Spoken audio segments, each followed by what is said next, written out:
മാളു ആ വിളമ്പിത്താ. ഇന്നത്തെ കുക്കിംഗ് മൊത്തം ഞാനായിരുന്നു. ഇനി തന്നെ സെർവ് ചെയ്ത് കഴിച്ചോ. Self serving. ഒരു കാര്യം പറയണ്ട. എന്താ? ഇന്നലെ നീ ഇട്ട ചുടുകാറില്ലേ, ആ അതിനകത്ത് നിന്നെ കാണാൻ ഭയങ്കര രസമായിട്ടില്ലേ? ശരിക്കും ആണോ? അതേന്ന്. ഇന്നത്തേക്ക് വിളമ്പി തരാം. നാളെ തൊട്ട് തന്നെ കഴിച്ചോണം. കുക്കിംഗ് കഴിഞ്ഞ് കഴിക്കാൻ പറ്റത്തില്ല. ഇതെന്താ ഇത് ഞാൻ അറിയത്തില്ലേ? ഇല്ല. ചിക്കൻ അവിയല് എന്റെ ഫേവറേറ്റ് റെസിപ്പിയാ. ചിക്കൻ അവിയലോ? ഇത് ഭയങ്കര സൂപ്പർ റെസിപ്പി. എന്താ എന്ന് വെച്ചാ ഇത് എല്ലാവർക്കും ഭയങ്കര ഇഷ്ടമായിരുന്നു. 12 വർഷങ്ങൾക്ക് മുന്നെയാണ് ഞാൻ ഈ റെസിപ്പി ആദ്യമായിട്ട് ഉണ്ടാക്കിയത്. അന്ന് എന്റെ അപ്പൂപ്പന് വേണ്ടി ഉണ്ടാക്കിയതായിരുന്നു. പക്ഷെ അപ്പൂപ്പൻ അത് കഴിഞ്ഞ് എന്നോട് മിണ്ടിയില്ല. അതിന്റെ അപ്പൂപ്പന് അത് ഇത് ഉണ്ടാക്കി കൊടുത്ത അപ്പൂപ്പന് നീ പിണക്കായോ? എനിക്കറിയില്ല. അപ്പൂപ്പൻ അത് കഴിഞ്ഞ് പിന്നെ ആരോടും മിണ്ടിയില്ല. അതെന്താ പറ്റി? അപ്പൂപ്പൻ ഈ ചിക്കൻ കഴിച്ചിട്ട് എല്ലാവരും പിണങ്ങിയോ? അപ്പൂപ്പൻ തട്ടിപ്പോയി. അത് കഴിഞ്ഞ് പിന്നെ എന്നെ ആരും അടുക്കള കയറ്റിയില്ല.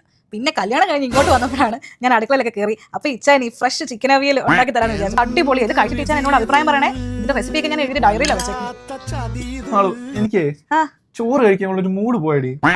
എന്താണെന്ന് അറിയത്തില്ല. വേറെ എന്തെങ്കിലും ഉണ്ടോ? എന്നാ ഞാൻ സ്വീറ്റ്സ് കൊണ്ടുവരാം. മനുഷ്യനെ കൊല്ലാനായിട്ട് ഇച്ചായാ ദാണ്ടെ കേക്ക് കഴിക്കും. ഹോം ബേക്കർ കൊച്ച് വീട്ടിലുണ്ടാക്കുന്ന കേക്ക്. നീ ഉണ്ടാക്കിയതല്ലേ? ഞാൻ ഉണ്ടാക്കിയല്ല.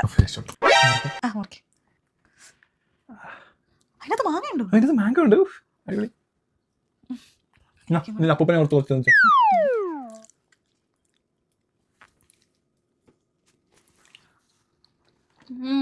കൊള്ളാല്ലേ? അപ്പൊ ഇനി അടുത്ത എന്റെ ബർത്ത്ഡേക്ക് നമുക്ക് ബട്ടർ പേൻ ഓർഡർ ചെയ്താലോ? കൺഫേം.